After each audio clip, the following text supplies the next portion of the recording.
Shalom, eu sou Marie Batiá e hoje nós vamos falar sobre a morte de um justo trazendo um livramento para um culpado, né? Frequentemente, os antimissionários, que são pessoas dentre os nossos irmãos da casa de Judá, dos judeus, que não aceitam e não recebem Yeshua como seu Messias, como seu rei que havia de vir, conforme o que estava profetizado.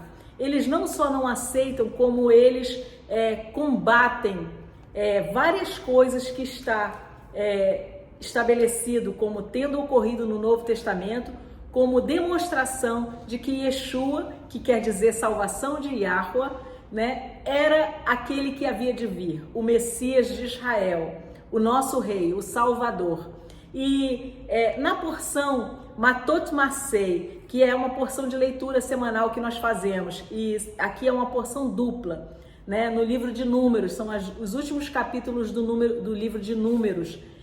Abrange os capítulos 30 até 36 de Números. Este é um print da congregação Bereshit.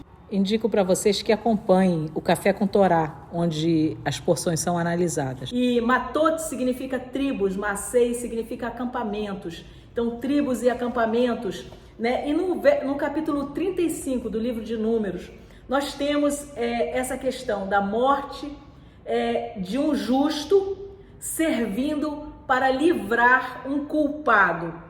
Por quê? Porque os antimissionários, eles dizem que jamais o Criador aceitaria sacrifício humano. E é fato que o Criador abomina sacrifício humano. Nós temos lá em Deuteronômio 30, né, sendo estabelecido que quando eles conquistassem a terra e eles fossem habitar nos mais diversos locais, que eles não fizessem como os povos para onde eles iam, faziam.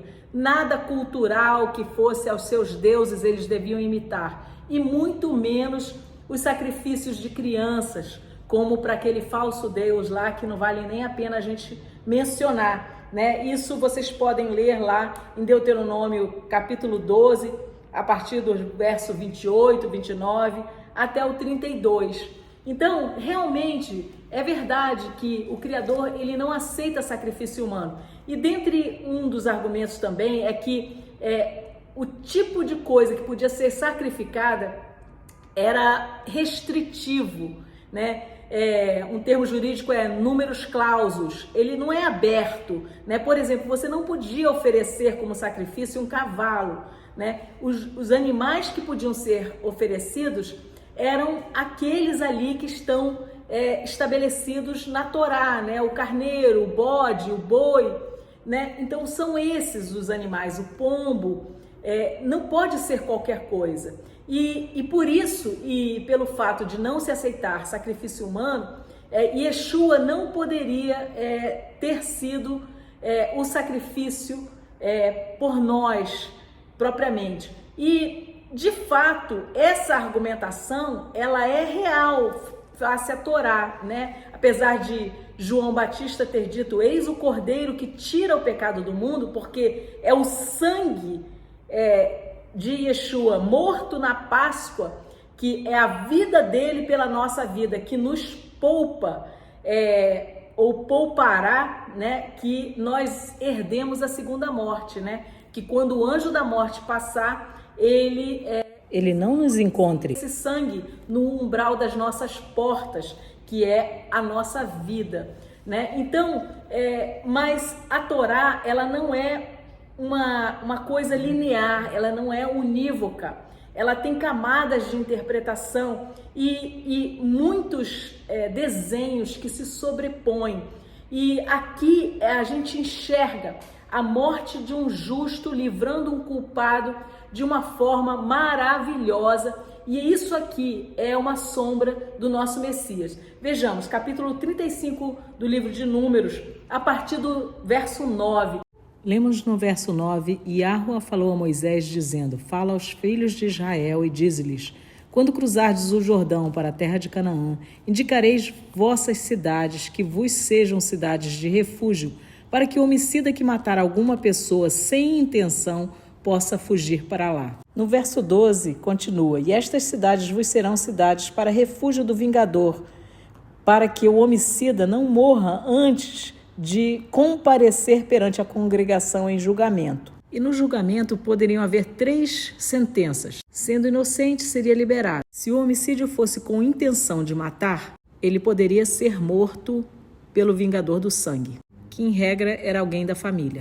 Mas quando o homicídio fosse não intencional ou culposo, a partir do verso 22 nós temos a hipótese do homicídio culposo. Mas se ele o empurrasse acidentalmente, sem inimizade, ou se arremessar-lhe alguma coisa sem um mau intento, ou se lançar alguma pedra sobre algum homem, sem vê-lo, de modo que possa morrer e morra, não sendo ele seu inimigo, nem buscando o seu mal, então a congregação julgará entre aquele que feriu e o vingador de sangue, segundo estas leis.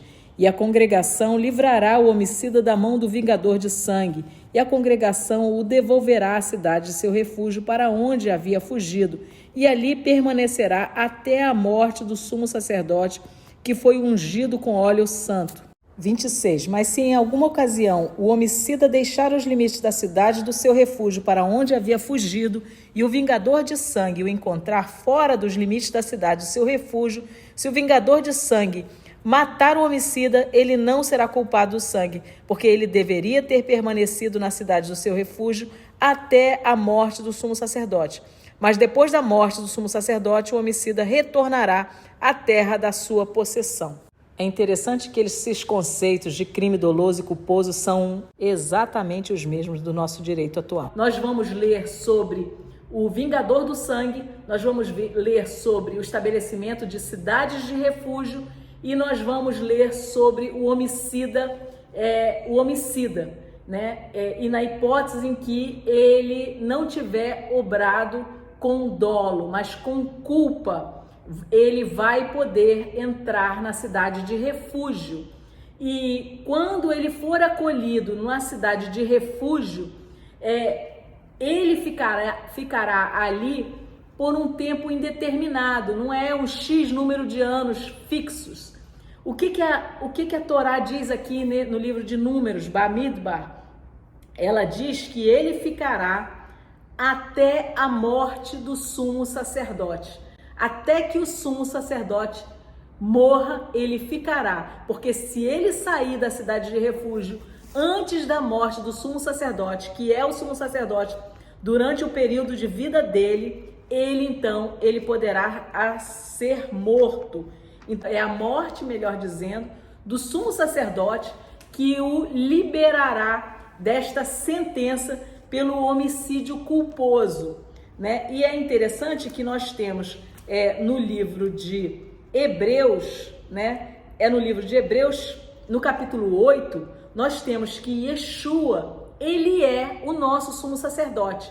Mas se fosse para ser de acordo com a ordem levítica, como ele não era da tribo de Levi e sim da tribo de Judá, ele não poderia ser sumo sacerdote. Então, como é que ele é o nosso sumo sacerdote? Porque o tabernáculo terrestre, ele é uma sombra do tabernáculo celestial. E Yeshua, ele é sumo sacerdote, segundo a ordem de Melquisedeque, no tabernáculo real, celestial, que existe, o modelo após o qual Deus ordenou que Moisés fizesse o tabernáculo terreno, onde os levitas oficiam.